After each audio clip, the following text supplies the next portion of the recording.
Well, the game of football has taught me so many things, man. Now, think about the huddle we have right now, right?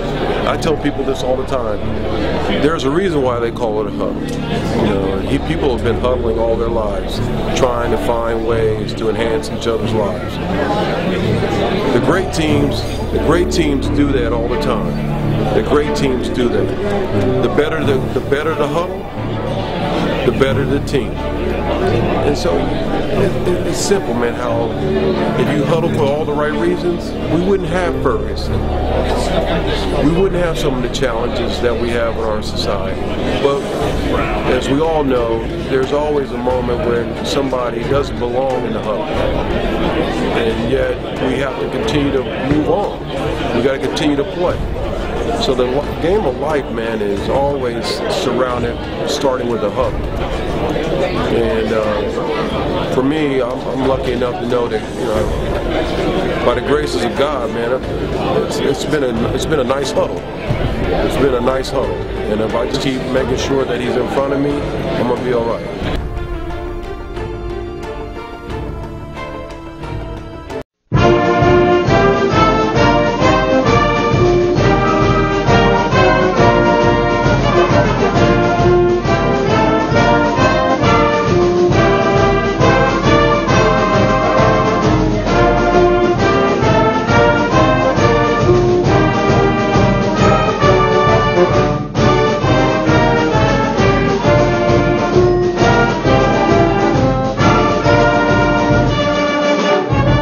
Welcome to another edition of Talking Ball with the Czar. Emery Hunt, the Czar of the playbook here on the campus of Fordham University with new head football coach Joe Conlin. Coach, appreciate you taking time. Absolutely. Thanks for doing this. Now, you're a defensive tackle at Pitt. Then you got your coaching job on the defense side of football. But you've become known as a good offensive coach. You started as offensive line coach, then an offensive coordinator. How has that transition been going from playing defense to coaching offense? Does it kind of help? Does one kind of help the other? I think it does, yeah. And I've been very fortunate to work with some great coaches that have guided me along the way. So at the University of New Hampshire, obviously when I was on the defensive side of the ball, the offensive coordinator was a guy by the name of Chip Kelly, who's pretty good at what he does. So just to be immersed in that every day is, you know, you're having to defend what Chip's doing was an unbelievable education. On that defensive staff was Mike Dawson and Sean McGowan, who are two fantastic defensive football coaches and guys that kind of took me under their wing. But the offensive line coach was a guy named Sean Devine, who anytime we had a clinic or anything like that, I would help him out working with the offensive line. So when Coach Devine moved on, you know, Coach Mack, the head coach at UNH, saw fit to make me the offensive line coach. So it was, you know, it was like learning a new language very, very quickly. From working with Coach Devine, I had somewhat of a framework of the blueprint of it and the kind of the terminology and things like that. But you know, we worked closely with Timmy Cramsey, who's now the offensive coordinator at Marshall, and he's doing great things. So it was great to work with Timmy. But I think coming over from defense, understanding with rotation and zone pressure and things like that, what the defenses were trying to do, where we were trying to trap the football on defense, things like that. You know, where with certain defensive line stunts, the run fit is going to happen and things like that. That's all been, I think, very beneficial.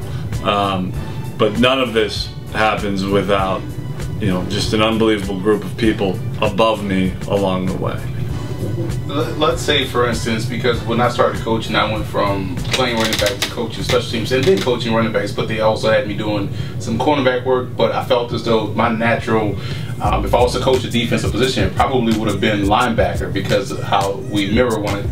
Sure thing. Yeah. So for you, playing defensive line and then going to the offensive side, you kind of knew it from a different perspective. You just didn't know what things were called and different things like that, right? Yeah. You know, I mean, I understand now, and I certainly understand what the defense was trying to get done, and I understand what offensively you know, how they can cause you problems, things like that. And especially as a zone team, you know your zone combinations, you know what defenses are going to do to try to screw up your zone combinations. So it was definitely beneficial, especially the offensive and defensive line being such a symbiotic relationship between the two.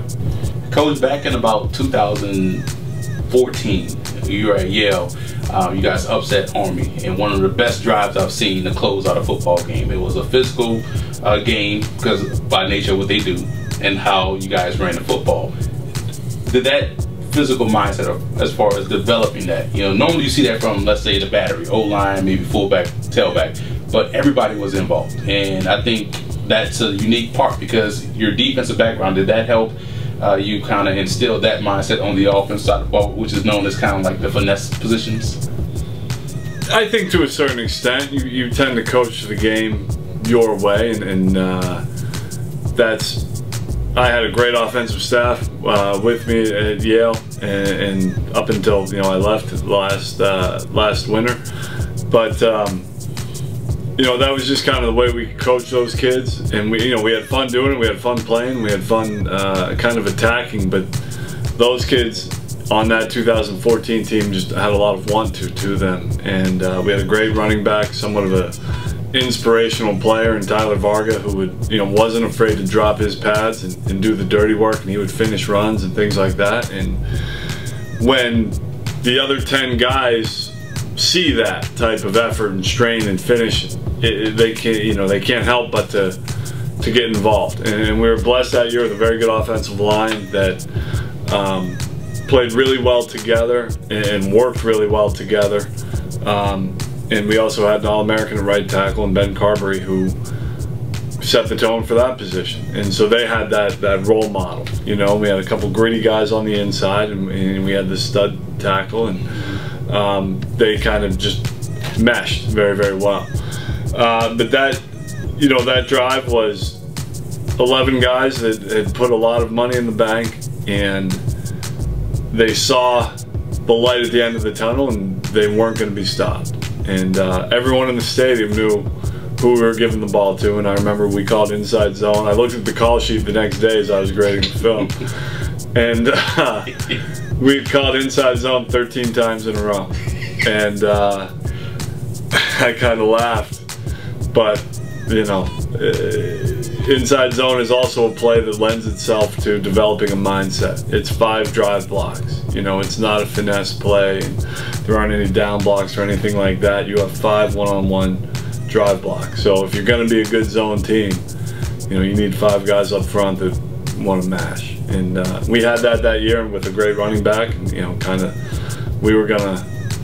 that was a heck of a fight Army put up. That was a great game, unbelievable experience. And Coach Monken, what a job he's doing there. But it was fun to watch the boys go to work. You know, it was a pretty neat deal. And when you look at now transitioning to a head coach, how do you develop that mindset with your football team? Well, that's a great point, and that's, you know, it's my job as a head coach to set the expectation and set the standards and then enforce our standards. I have to be very, very consistent in enforcing our standards, and I think that's it's a hard thing to do because you get caught up thinking about X, Y, and Z when, you know, you need to be thinking about A, B, C consistently and not chasing ghosts or trying to find, you know, some magic bean. You know, at the end of the day, it's hard work. It's how you practice. It's doing the right things on a consistent basis, and that's what's going to develop that mindset and win you games. You know, and I also think you need, you know, it's got to come from the weight room to the practice field to the meeting room. You know, and then it's my job as a head coach to constantly enforce our standards, you know, in all phases of our preparation. Coming from where you come from, Coach, you know, out in the Western Pennsylvania area, that's a big blue-collar town. You played at Pitt. Now you're coaching in the Bronx. I mean, you don't get tougher than the Bronx. You have, you know, the Yankees over there, the birth of hip-hop here. This is just like Western Pennsylvania, so to speak. What made this fit the perfect fit for you? I think all of those things, you know, with the exception of hip hop. Admittedly, I'm not a huge hip hop fan. I respect the heck out of it, but I'm not a huge fan, unfortunately. No, I think all of those things. And you know, we came down here. I'd never been to Fordham. You know, my a distant relative, my grandfather's cousin is the only retired men's basketball number. Ed Conlin played here in the 50s. Wow. And then went on to the NBA. Was a teammate of Will Chamberlain and Hal Greer for the Philadelphia Warriors. So and he was kind of the family celebrity, you know, the professional athlete. But I'd never been here until 2016 when we came down here at Yale. And we were struggling when we came down here. We weren't a very good team that year at Yale. So I didn't have time to kind of take it all in. You know, I was more worried about trying to put something together on the football field. But came down here this year in 17, and you know, night game, and you know, I love Tony Reno till the day I die, but my one knock on Tony is he would want to get to games maybe 3 hours ahead of kickoff. So a lot of downtime. So we got here, we had a 6 o'clock game. We probably got here at 3:15, and I was taking the last group out, so I had probably 2 hours to kill. And so I said, you know, a little bit of nervous energy, so I took a run around campus and a little bit into the Bronx and came back, and that's when I kind of fell in love with this place. And it's an unbelievable campus, and even more so at Pitt. You know, Pitt was great, but Pitt's kind of built into the city. It's urban, you know, and to have this isolated green kind of oasis in the middle of this great North Bronx neighborhood. You know, we're bordered to the north by the Botanical Garden, on the east by the Bronx Zoo, and you know, our southern border, being kind of the North Bronx and this great neighborhood, and having the train station there being 15 minutes from Manhattan. It's just an unbelievable spot. And to have Arthur Ave, the Bronx's Little Italy, right down the street. And I love our place in the Bronx because, one, the Bronx is working class, and that's how we're going to design our program. But two, it gives our student athletes unbelievable access to the community. And we can get out in the Bronx community and do a lot of great things. You know, our guys should be heroes to these kids in the Bronx, and a lot of our guys are from not too far from here. And you know, they can go out in the community and be heroes and be examples to these kids, which is invaluable.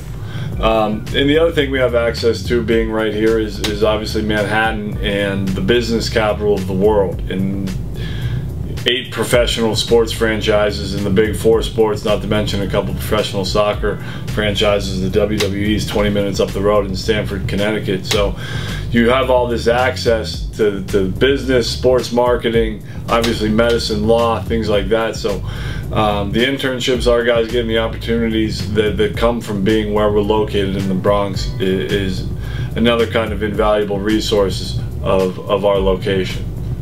Coach, one thing I love about doing these interviews is that, you know, I learn a lot from you guys. You know, it also keeps me in the game, but the one thing that's big about college football and football in general is the philosophy of coaches and why they are successful. You've been successful at multiple stops. What's a little bit of your philosophy that you'd like to share? I think, and I certainly don't have it all figured out, and you know, but if you're consistent, you know, the kids will love you for it. If you're consistent, you know, you challenge them, you hold them to a standard just above where they want to be, you know, and you're honest with them, they'll appreciate it. You know, you got to be. You get a lot of these guys, you know, kids have changed, things like, I don't think that in the slightest. I think the kids now are the same as, you know, 15 years ago. Kids now are exposed to a lot more. I think they're smarter. They're more aware, certainly, of the world around them than I ever was. So I just think they just have to understand why. You know, you do kind of a grueling 4-week stretch in the winter of winter conditioning, things like that. They just have to understand what's the end game. And once you tell them, you know, they say, all right, cool, let's go. You know, let's attack this. You know, fall camp. You know, present the schedule, here's what it is. You know, this is what we're trying to get done. Okay, cool, coach, let's go. So I think, you know, as long as you're honest with them, and, you know, and they understand your passion for, one, the game, but two, them reaching their potential and playing the game the right way and things like that, I think that's kind of the best way to build a relationship with your players. You never promise them a thing, you know, because you never know. You know, I think you want to build a program based on effort, you know, and effort on how you play, effort on how you practice, effort on how you recruit, you know, getting the right type of kids. You know, and then there's no one in this game that I've ever seen where their talent is more important than their character and their work ethic, you know, and you know, you could have the greatest player in the world, but if he's not willing to lay it on the line for the guy next to him, you know, you're not going to have a great team. And if you don't have a great team, you're not going to win football games. So, you know, I think we just want a group of guys that loves playing the game together, has fun playing the game together, you know, wants to kind of get lost in it while they're giving it everything they have for the guy next to them. You know, not for themselves and certainly not for the stat line and things like that, but guys that just want to do all the little things, you know, finishing runs, protecting the football, finishing blocks, you know, finishing tackles, running feet through contact, shedding, fitting appropriately. So my buddy, you know, if I'm the corner, you know, I fight like heck to send it back so my buddy, the strong safety, can run the alley and make the play, you know. So whatever it is, whatever my 1/11th is, you know, we want those guys that are patient enough to understand that, you know, maybe right now I'm selling out so my running back can get the accolades, but at some point my time will come. And if it doesn't, that's okay too, you know, because we'll be champions or we'll be winners, and you know, we're gonna have a heck of a lot of fun doing what we do. So that's, you know, hopefully that's the type of environment we can get rolling here, and you know, guys that just kind of love showing up, competing, and being around each other, you know, and being around the staff. We know football is like, it's a physical classroom, so to speak. Yeah. The game definitely teaches you a lot. One thing the game taught me was that everything matters. Everything. You touched on it, you know, with the last question about how, you know, carrying the ball matters. You know, the workouts matter because that can lend itself to being successful on the field. So everything in football matters. So it's a little thing. So what would be the biggest thing football taught you? I think what football and coaching has taught me, that if you want to be, you know, if you want to have any success doing anything, you got to grind at it, you know, and that's something, to me, that's a conversation they should start having with kids in high school. You know, they should say, listen, there's no easy road, and you going back to kind of the information age and things like that, kids are becoming more aware of kind of what it takes to be successful, and you see that in football, that if, you know, when you're a GA, you got to grind. When you're a young coach, you got to grind. If you want to be a good coach and a good recruiter, you have to grind, and you have to find time to manage all that along with your family. You know, the kind of work-life balance that coaches talk about a lot and things like that. And you know, I've found that as you kind of get immersed in that, you get somewhat lost in it, and you kind of look around and you say, you know, I'm really enjoying this ride. You know, you're working hard, but at the same time, when you're home, you're present, you're with your kids, you're with your wife, you're hanging out, and you know, you're having a great time with the whole thing, the whole experience of it. And football is a unique job because it's very, you know, it's your life. It's not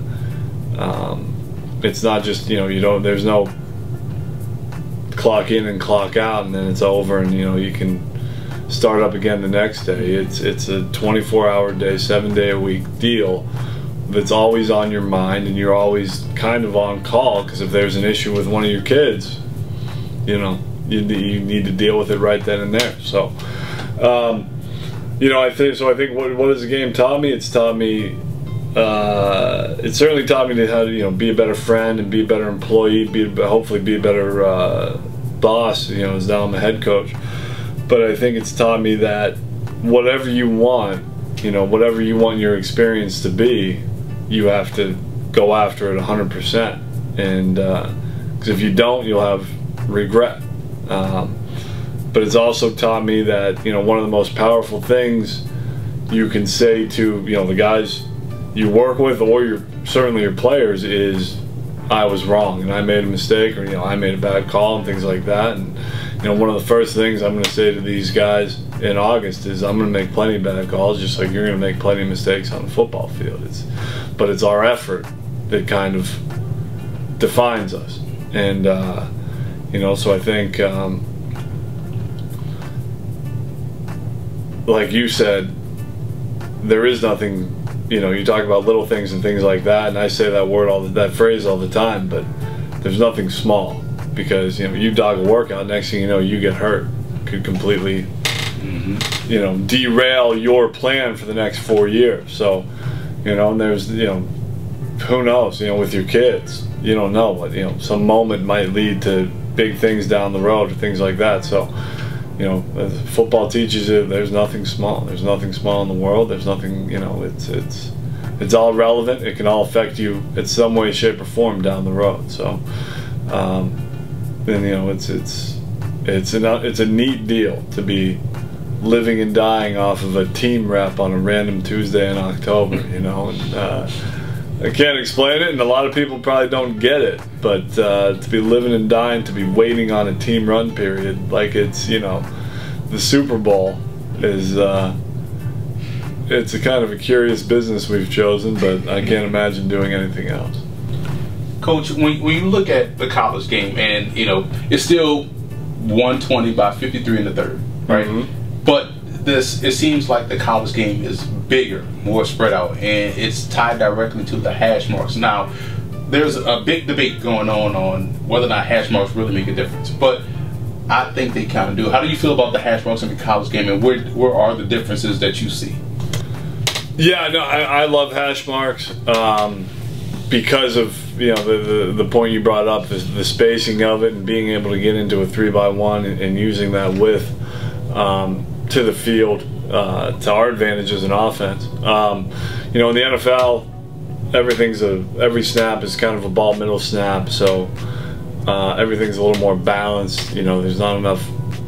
If you are in a 3x1 formation, your guys are going to be relatively condensed. You're not going to be able to use all of the field. So as a spread offense in particular, we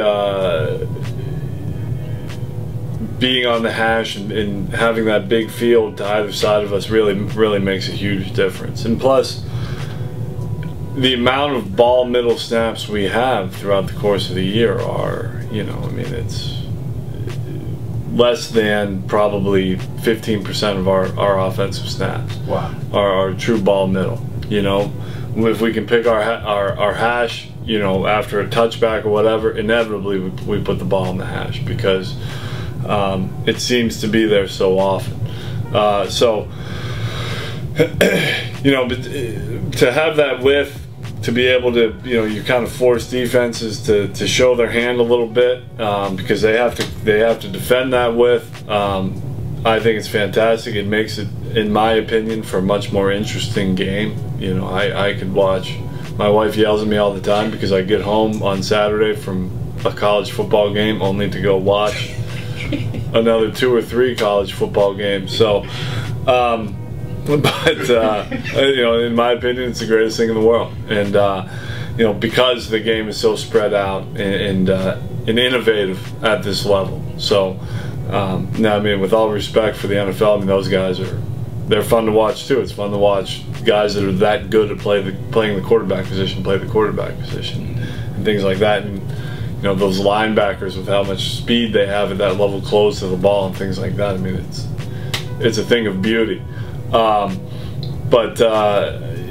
I'm a huge fan of how the college game uses every inch of the field, and hopefully they don't do anything with the hash marks, because our spread guys will be scrambling. But yeah, no, I think it's great. From a defense perspective, the counter argument is that okay, well, defenses know the hash marks and teams are trying to spread them out, so they adjust to that. But from a pressure standpoint, how difficult is it to apply pressure because of the way the field is set up? Yeah, well, certainly in the past, when I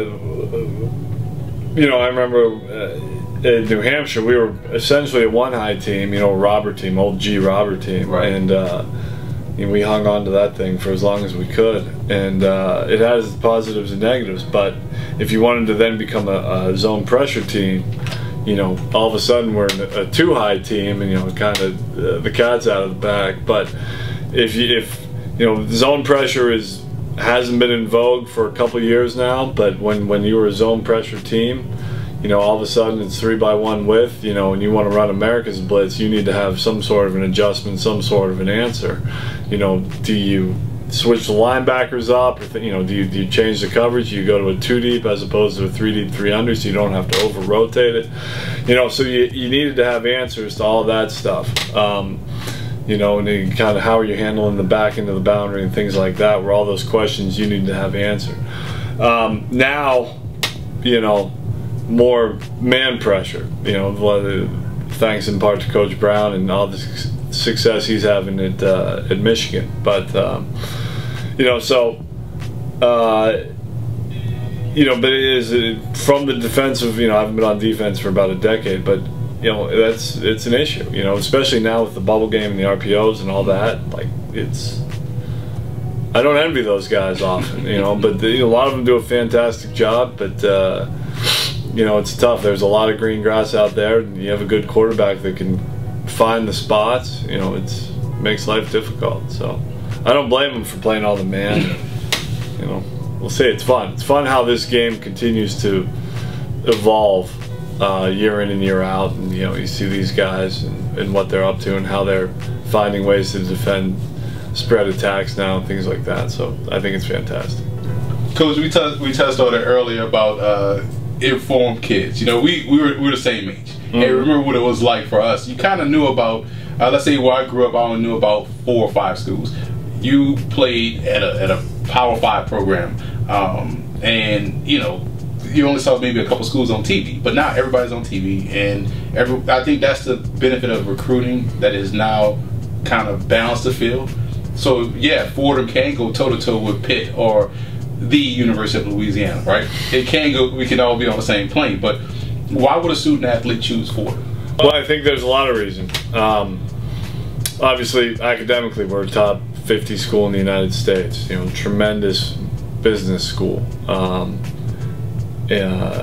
tremendous school for liberal arts. You know, law, things like that, political science. But also, we have that access to New York City and those internships. You know, we have a defensive back, Bryce Petty, who's doing an internship with Goldman Sachs this summer, and he'll do a great job with it. And you know, it's like he won the lottery. You know, so you know, not to mention a handful of other guys doing very high level internships in the business world. 3 airports where there's nowhere easier to get to in the United States than New York City. So you know, whether it's into LaGuardia, JFK, or Newark, or even Westchester County, you know, it's very easy to get to us. The greatest city in the world, Manhattan, New York City. You know, the Yankees are right down the street. You know, the Mets not much farther in Queens. So you have just kind of an unbelievable sports town. The 8 professional teams. Plus Fordham, you know, so it's just a great college town, sports town, and you know, anything you want it to be, that's New York City. Our campus, I think, is second to none. You know, it's a beautiful place. You know, kind of self-contained at the same time. You know, you walk 2 blocks off campus, you're on Arthur Ave, you're at Mike's Deli, you're at some of the best Italian food in New York City. And you have that city convenience where, okay, oh, I lost my iPhone charger. You know, you can walk down the street and have a new one in 5 minutes. You know, so a lot of those reasons. Unbelievable group of kids. You know, your teammates are going to be fantastic guys with their priorities in the right places. You know, these guys come to Fordham for a reason, because 1, obviously they want a world-class education, but 2, they want the ability to compete for national championships, and to have that, to be part of the Patriot League and to have that automatic bid, to play that I can't even think, what is it, FBS game every year. NCAA is listening. We were all fine with one A, one AA. You know, FCS, FBS blows my circuits on a daily basis. But to have that FBS game every year and compete, you know, I'm excited to go down to Charlotte this year and compete. You know, I think that's an up-and-coming team, and it's going to be a great fight. First game of the year, it's going to be an unbelievable experience for our guys. So, you know, that type of experience. So it's really, you know, you have kind of the best of everything. You know, you're playing really high-level FCS football. You have an opportunity to compete for national championships. You're a true student athlete. And, you know, with the way campus is set up, when you're on this side of the campus, you can really be that professional athlete. You know, you have the dining hall, the weight room, the football office, and the meeting rooms all right here within a 1-minute walk of each other. In our stadium, obviously right next door. And when you're across the street on the other side of campus, you know, you're a Division I student. And that's all you need to concern yourself with while you're over there. Getting that degree and making those contacts that can really set you up for a lifetime of success and happiness, but really a lifetime of freedom and the opportunity to kind of choose your own path, which is huge. And you know, so I've fallen in love with the place. I think it's obviously unbiased and things like that, but I think it's pretty special. And I've watched you do great things at Yale, and I'm definitely looking forward to seeing you kick this thing off and keep this ship rolling in the right direction. Coach, I appreciate you taking time. Thank you so much.